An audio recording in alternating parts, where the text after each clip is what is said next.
और एक बहुत बड़ा अनाउंसमेंट है, अगर आपको एडमिशन में इंटरेस्टेड हो तो जो 5 बच्चे, ठीक है, मतलब पहले मेरे को कांटेक्ट करेंगे उनके लिए एक बहुत बड़ा ऑफर है। पहले जो ऑफर था ना उससे भी बहुत बड़ा ऑफर, मैं अभी बता नहीं सकता, वो मेरे को व्हाट्सएप पे डीएम कर सकते हो, ठीक है, इंस्टा पे भी डीएम कर सकते हो, बेटर व्हाट्सएप पे डीएम करो, सो मैं आपको डायरेक्ट कॉल पे बता दूंगा, ठीक है।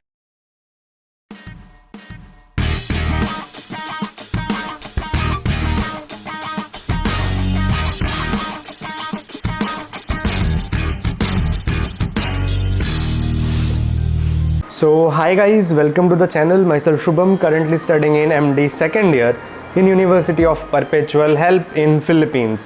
So आज का वीडियो होने वाला है basically MBBS in Philippines versus MBBS in Russia, ठीक है। बहुत बच्चों को इसके बारे में डाउट है, बहुत बच्चे मेरे को इसके बारे में पूछते हैं, तो I thought to clear all the doubts that you are having through this video.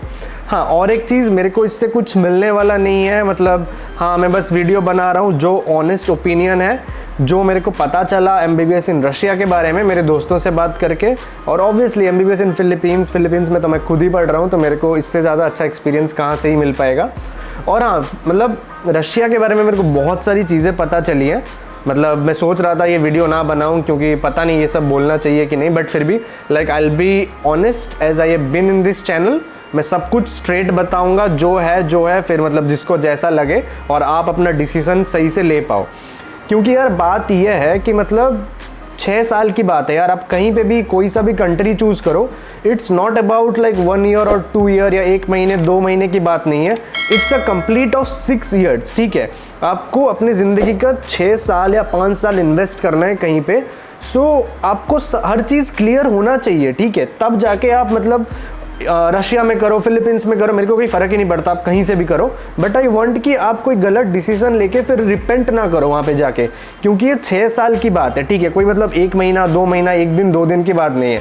और आपको पता ही होगा कि मतलब हाँ, ऑब्वियसली एजेंट्स अपना ही देखते हैं, वो मतलब कहीं पे हर चीज़ नहीं बताते कि ये ऐसा है, हर चीज़ वो ये बोलते हैं कि सब कुछ अच्छा है, कहीं पे भी जाओ अच्छा है। तो वही I try to clear all the doubts that you are having about MBBS in Philippines and MBBS in Russia, okay.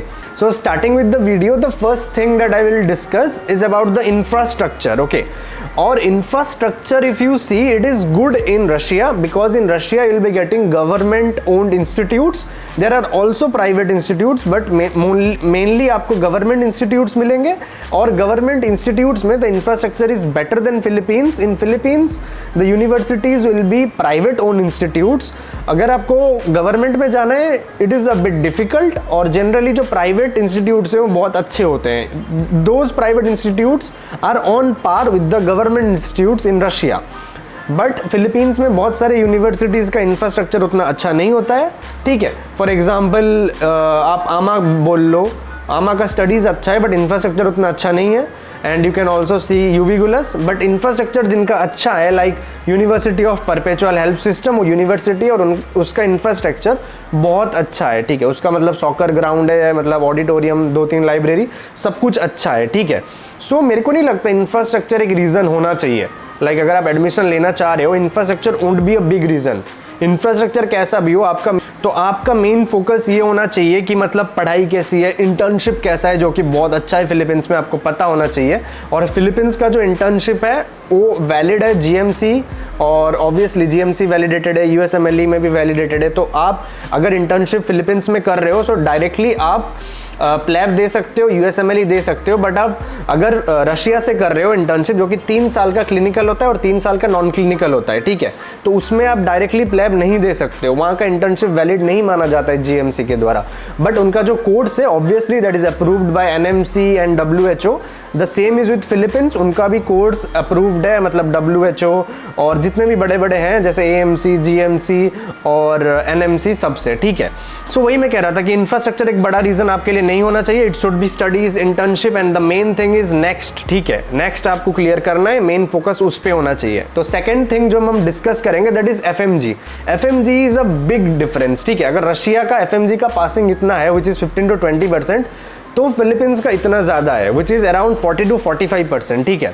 So Philippines आपको भी पता होना चाहिए कि from the last 2 years the percentage of the students passing in FMG is highest in Philippines, और Russia का बहुत कम है, ठीक है। ये एक मेन रीज़न होता है, अगर रशिया में पढ़ाई इतनी अच्छी है तो यार एफएमजी में इतना कम बच्चे क्यों पास कर रहे हैं, सीधी सी बात बताओ। मतलब ऑब्वियसली वहाँ पे पढ़ाई उतनी अच्छी नहीं होती है। तो इसके साथ हम आते हैं थर्ड रीज़न पे। Okay, third reason is language. Philippines Filipino और English are the two languages that are officially also followed in Philippines. और यहाँ पे इंग्लिश हर किसी को आता है, starting from the teachers and the education also that you get is all in English. सब कुछ इंग्लिश में होता है, ठीक है। पेशेंट्स भी इंग्लिश समझते हैं, तो इंग्लिश के अलावा आपको फिलिपिनो सीखने की ज़रूरत नहीं है।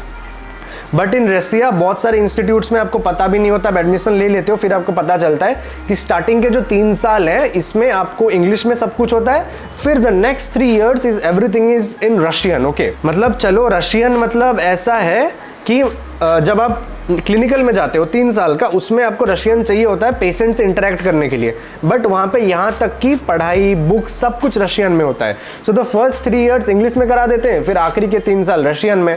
तो मतलब कितना ज़्यादा बर्डन होता है लाइक एक लैंग्वेज सीखने में, उसको एक्वेंटेड होने में, मतलब बहुत बड़ा दिक्कत है ये। तो अगर आप चाहो तो वहाँ पे बस इंग्लिश वाले भी इंस्टीट्यूट्स हैं like in which all the 6 years that will be taught in English. Okay, सब कुछ इंग्लिश में, बट इंटर्नशिप के टाइम में ऑब्वियसली आपको रशियन सीखना पड़ेगा, क्योंकि वहाँ पे जो पॉपुलेशन है उतना मतलब इंग्लिश नहीं बोलते हैं, दे प्रेफर रशियन तो आपको सीखना पड़ेगा। बट जो बस इंग्लिश वाले लाइक इंस्टीट्यूट्स हैं जो बस इंग्लिश में आपका एजुकेशन कराते हैं फॉर द 6 years, उनका फीस बहुत ज़्यादा होता है, इट्स अराउंड 35 to 40 lakhs।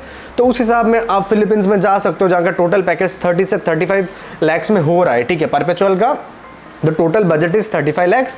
आप वो कम भी करा सकते हो अगर आप थोड़ा मिनिमल रह सको तो, it totally depends on you. इससे हम आते हैं फोर्थ चीज पे, which is extra subjects. Okay, and also passing पे। आपको ये पता होना चाहिए कि रशिया में, ठीक है, मतलब Russia is one of the most corrupted countries in Europe. Russia, फिर उसके बाद यूक्रेन आता है। तो अगर आप इतने बड़े करप्टेड कंट्री में जा रहे हो तो आपको पता होना चाहिए कि यहाँ पे आप आराम से पास नहीं हो सकते हो। बहुत इंस्टीट्यूट्स में आपको पैसे देके पास होना पड़ता है। ये चीज़ डायरेक्टली मेरे दोस्तों ने बोला है जो रशिया में पढ़ रहे हैं कि भाई बिना पैसे दिए तो पास नहीं हो सकता, या फिर कुछ गिफ्ट्स एंड ऑल देना पड़ता है। टीचर खुल्ला बोलता है कि गिफ्ट्स दो तभी पास हो पाओगे।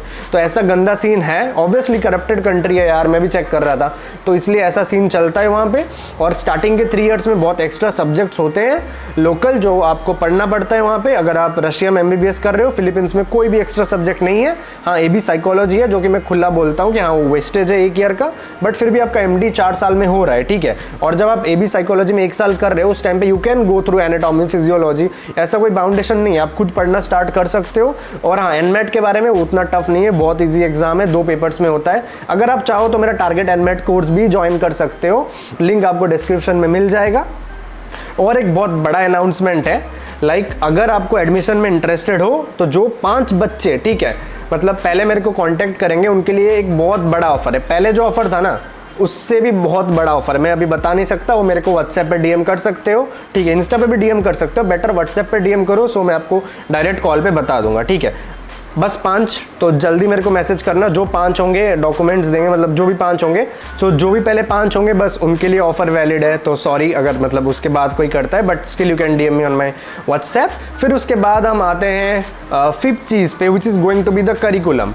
तो आपको पता होगा कि मतलब फिलीपींस में US करिकुलम प्रैक्टिस होता है, दैट इज 10th के बाद +2 इंडिया में होता है, बट वहाँ पे 10+4, उसके बाद आप 4 साल का अंडरग्रेड डिग्री करते हो, दैट इज जैसे कि MD हो गया। तो इसीलिए हम यहाँ पे 10+2 करके जाते हैं, तो वहाँ पे हमको 1 साल या फिर 1.5 साल और ज़्यादा BS करना पड़ता है, फिर हम MD में मतलब एनरोल हो सकते हैं, and then we can pursue MD।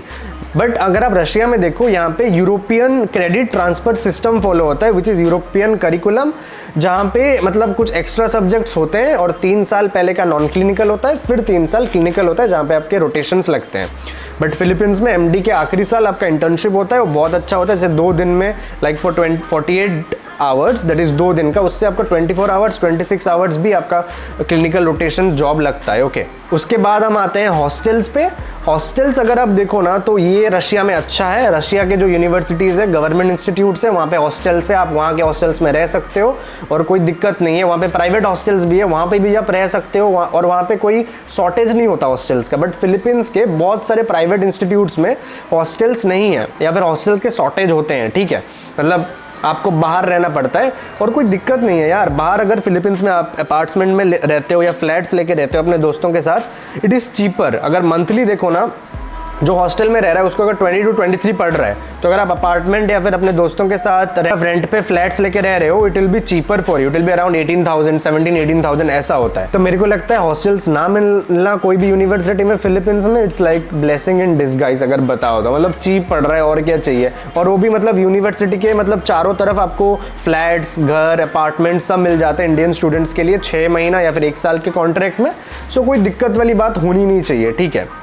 फिर उसके बाद हम आते हैं वेदर पे। जैसे कि आपको पता होगा रशिया का वेदर -10 से -20 के बीच में होता है, लाइक इट्स एवरेज, बहुत बड़ा जगह है तो it differs from different location to location, but this is the average temperature. यहाँ पे मतलब सारे कॉलेजेस में, इंडोर्स में हीटेड रहता है सब कुछ, तो उसमें कोई दिक्कत नहीं होने वाला है। But still it's obviously a colder climate. अगर आप बाहर जाओ तो आपको फील होगा, माइनस में रहता है और 5 से 6 महीना यहाँ पे विंटर रहता है। But Philippines is a tropical country, यहाँ का एवरेज 20 से 30 डिग्री रहता है, ठीक है। और इसमें बस समर है और रेनी है। रेनी सीजन 2 से 3 महीना आता है, और हाँ समर में भी कभी भी बारिश है। Like it's a pleasant weather, Mumbai जैसा पूरा एंजॉय करो, मतलब वेदर बहुत सही है, कोई दिक्कत नहीं होने वाला है, ठीक है। और उसके बाद हम आते हैं, जैसे कि आपको पता है कि वेदर सेम है, लाइक इंडिया से कंपेयर करो, ट्रॉपिकल है। तो इसमें क्या होता है ना, जैसे इंडिया का टेम्परेचर यहाँ का ट्रॉपिकल है, तो इससे फायदा ये है कि डिजीज पैटर्न ना आपको फिलीपींस में बहुत ज़्यादा सेम मिलेगा, ठीक है। जबकि रशिया में आपको डिजीज पैटर्न अलग मिलेगा, तो इसमें दिक्कत यह है कि आपको उतना ज़्यादा एक्वेंटेशन नहीं मिलेगा जब आप इंडिया में आओगे। तो फिलीपींस में डिजीज पैटर्न सेम है, बट सिखाया आपको दोनों जगह सब कुछ जाता है, ठीक है। बट ये है कि आप जब इंटर्नशिप करोगे तो आपको जो सेम डिजीज़ वाले मिलेंगे आपको, वो फेमिलराइज करेंगे फिलीपींस से ज़्यादा इंडिया और फिलीपींस में, जो जबकि आपको रशिया और इंडिया में नहीं हो पाएगा, क्योंकि डिजीज़ पैटर्न अलग है, because it's a colder state. अगर आप देखो तो मतलब रशिया कोल्डर क्लाइमेट है वहाँ पे, तो डिजीज़ पैटर्न उतना सेम नहीं मिलेगा। हाँ, और एक चीज़ हम आते हैं ड्यूरेशन पे। तो मेन चीज़ यार ड्यूरेशन ही है। अगर देखो तो रशिया में ड्यूरेशन है 6 साल का, और 1 साल का इंटर्नशिप इंडिया में, दैट काउंट्स फॉर 7 years। और फिलीपींस का देखो the duration is BS plus MD होता है। MD is static, that is 4 years। कहीं कोई भी कॉलेज से करो, BS डिफर करता है, मैंने वीडियो बनाया आप देख लो। और परपेचुअल का BS है 1 साल का, या 1 साल 1 महीना 2 महीने का होता है, ठीक है। तो 5 साल 1 महीना 2 महीना, या फिर बाकी सब कॉलेजेस में 1 साल 6 महीने का है BS, तो होता है टोटल 5 साल 6 महीना, okay. So this is the static number है 5 साल 6 महीने का फिलीपींस में, जबकि वहाँ पे 6 साल का है। और फिलीपींस का जो इंटर्नशिप है it is valid in India, आप डायरेक्ट आके जॉब कर सकते हो। कुछ स्टेट्स को छोड़ के, जैसे तमिलनाडु हो गया, वहाँ पे वो वैलिडिटी तमिलनाडु गवर्नमेंट नहीं देती है मतलब इंटर्नशिप को, तो आपको 1 साल इंडिया में जाकर इंटर्नशिप करना पड़ेगा, फिर आपको जॉब मिलेगा। बट ये जो इंटर्नशिप वैलिड वाला सीन है, ये तब तक है जब तक नेक्स्ट नहीं आ जाता। एक बार नेक्स्ट आ जाएगा तो कोई सा भी, आप बांग्लादेश हो, नेपाल हो, US UK कहीं से भी आप अगर MBBS या MD करके आ रहे हो, तो आपको यहाँ पे आके 1 साल इंटर्नशिप करना पड़ेगा, क्योंकि रूल्स चेंज हो जाएंगे। नेक्स्ट आ जाएगा which will act as a licensing exam, also as a exam for NEET PG seats के लिए। तो ये सीन रहेगा। बट आपका मेरे हिसाब से मेन टारगेट ये होना चाहिए कि आप कैसे इंडिया वापस आके FMG या फिर नेक्स्ट क्लियर कर पाओ। आपको पता है यार, मतलब रशिया का मतलब FMG नेक्स्ट बहुत कम है। मतलब if you go through the numbers also, you know it's only 15 to 20% passing of FMG in Russia, whereas it's around 40% in Philippines. So I think you should give this as a big factor. आपका factor ये नहीं होना चाहिए कि infrastructure अच्छा है तो मतलब इंफ्रास्ट्रक्चर कैंपस के लिए मैं जा रहा हूँ। कैंपस आपको यहाँ पे भी, जैसे university of perpetual help system हो गया या फिर देवा हो गया, यहाँ पे भी आपको इंफ्रास्ट्रक्चर बहुत अच्छा मिलेगा, because these are universities, okay. Infrastructure में कोई कमी नहीं होगी। बट अगर आप छोटे कॉलेज के लिए जाते हो, अगर आपका फाइनेंशियल प्रॉब्लम है, that is a different thing. But आपको पढ़ाई और इंटर्नशिप, क्लिनिकल रोटेशनशिप, जो क्लर्कशिप होता है फिलीपींस में, वो बहुत अच्छा मिलेगा, ठीक है। बस रशिया में आपको ये फ़ायदा है, एक ही फ़ायदा है, इंफ्रास्ट्रक्चर। और मेरे को एज इन कोई फ़ायदा नहीं लगता है यार, करप्टेड कंट्री है, पैसे देना पड़ता है पासिंग के लिए, और एजेंट्स आपको बताते भी नहीं है, बोलते हैं कि इंग्लिश मीडियम है। जब आप जाते हो तब आप 3 साल पहले इंग्लिश मीडियम में पढ़ते हो भी, एक्स्ट्रा सब्जेक्ट्स करके, फिर उसके बाद आप 3 साल जाते हो मतलब जब क्लिनिकल्स में, तब आपको पता चलता है कि रशियन भी सीखना पड़ता है। तो आपको अचानक से पता चलता है, तो उस सब्जेक्ट को सीखने में, एक्वेंटेड होने में बहुत टाइम लगता है। आपको ड्यूरेशन, लैंग्वेज और FMG को ध्यान में देना चाहिए। Like if you are going for MBBS abroad, आप कहीं पे भी जाओ, मेरे को यार फ़र्क नहीं पड़ता है, कहीं पे भी जाओ, आप अपने मतलब लाइक करियर के साथ खेल रहे हो। इट्स अबाउट 6 years, ओके। Like you need to think properly, go through the advantages, disadvantages. अगर आप वो डिसएडवांटेजेस को मतलब प्रिपेल कर पा रहे हो, आपके लिए वो फैक्टर नहीं है, then you can go for that यार, मतलब आपका चॉइस है। बट ये जो है, ये मैंने अपने दोस्तों से जो रशिया में पढ़ रहे हैं उनसे कांटेक्ट करके जो मतलब मैंने बोला कि जो आपको लगता है मतलब जो तेरे को मतलब फील हो बता। तो उन लोगों ने जो बताया, और मेन चीज़ यार वहाँ पे करप्शन है, पासिंग में दिक्कत होता है, ठीक है, ये सीन है, तो मैंने आपको बता दिया। सो आई थिंक आपको ये वीडियो यूजफुल होगा। अगर आपको सही लगा हो, do like, comment and subscribe to the channel and thanks for watching guys. और डिसीजन वाइजली लेना बिकॉज इट्स योर करियर, और 6 साल आप इन्वेस्ट कर रहे हो तो better invest it in a proper way, in a proper place, ठीक है। So thanks for watching.